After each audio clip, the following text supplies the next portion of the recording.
What is up guys, Jarv here, back today jumping into Destiny 2.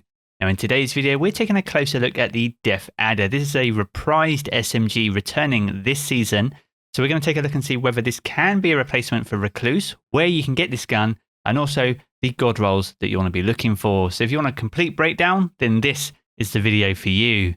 Now if you enjoyed the video, be sure to leave a rating down below, that super helps me out here on the channel. And if you are new around here, I want to keep up to date with all the latest Destiny 2 content. Be sure to hit subscribe as well. But without further delay guys, let's jump into the video.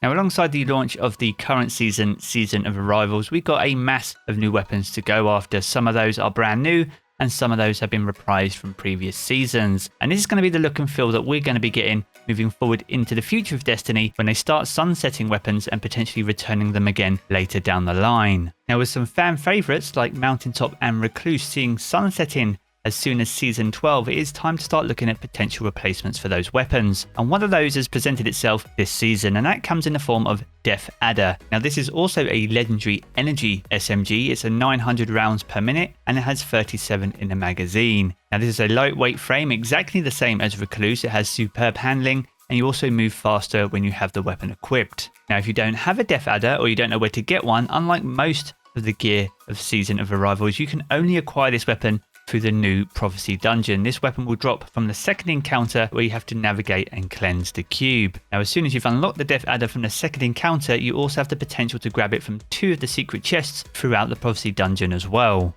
Unlike previous dungeons though, the Prophecy is a farmable activity, so you can run this as many times as you like in the hope of unlocking this weapon and adding it to your wider loot pool. Now the second encounter itself has some nasty taken hobgoblins, so 1040 power is probably going to be the recommended power level for this encounter and to give yourself a fighting chance against those goblins. Cool, so we know what the Death Adder is and we know where to get it from, but how does it stack up against the Recluse? Both of the weapons are 900 RPM, they are both energy, one being solar, one being void, and both use primary ammo in order to fire. Now that aside though, statistically the stats on the Recluse across the board, with the exception of the magazine size, are better than the Death Adder. And when you combine that with the Master of Arms perk, which gives you increased damage on pretty much any weapon kill, this is exactly why the Recluse is so strong. However, with that being said, the Recluse and Mountaintop are going to sunset as of Season 12, and with that in mind, they aren't going to be viable for any endgame PvE or PvP content. Now we made a video earlier in the week covering the Truth Teller and how this has the potential to have higher DPS than the Mountaintop, but you have to work for it. It isn't just given to you and you will need to adapt your playstyle. Now with that being said, what are the god rolls for Death Adder if I want to use this in PvE or PvP?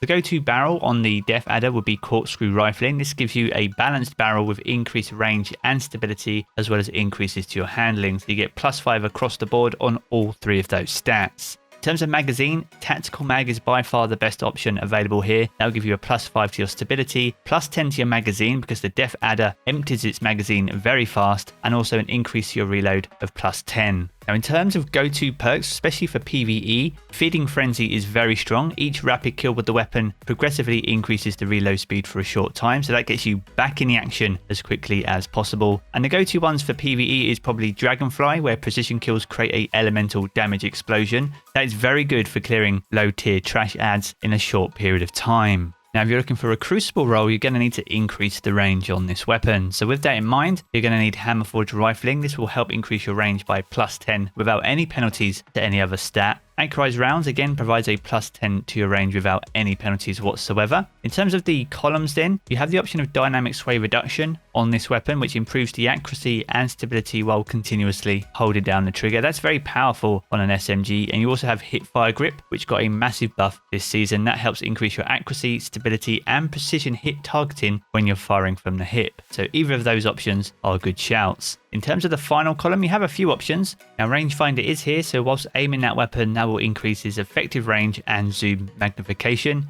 It also comes with moving target, which increases your movement speed further, as well as your target acquisition while moving and aiming down sights. So that is the Death Adder, a very farmable SMG that sits in the same slot as Recluse, has the same frame as Recluse, but it truly lacks an extra damage dealing perk, something to boost the damage output of this weapon. Now it was whilst creating this video I came across another SMG, also 900 rounds per minute, but this one sits in the kinetic slot. and this one was reprised as part of Season of the Worthy, and this is Escape Velocity. This is one of the old Dead Orbit SMGs. This has some new perks available to it, and they are very powerful and improve damage outputs across the board. Now the role that I got on mine has Overflow. This is where picking up special or heavy ammo reloads this weapon beyond its normal ammo capacity. Now this has 38 rounds in the magazine by default, and by picking up a special or heavy brick, I'm able to overflow my magazine to almost 80 rounds. The final perk I got on mine is Vorpal Weapon. This increases your damage against bosses, vehicles and guardians with their super active.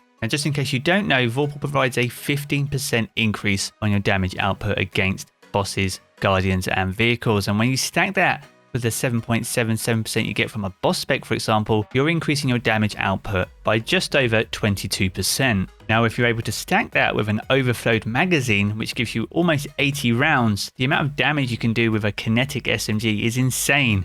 Now, if you don't have an escape velocity, these are world drops. It does drop in the same way the Truth Teller does, to any gunsmith materials, any engrams for Master Rahul over in the tower, any Vanguard tokens, any Crucible tokens, it will have a chance of dropping an escape velocity. So if you can get a roll like this, then I would definitely give this one a try, and I would choose this over my Death Adder just because of how versatile it is and how much damage it can deal in important situations. So there we have it, guys. That's going to wrap up the video today. So is the Death Adder Recluse 2.0?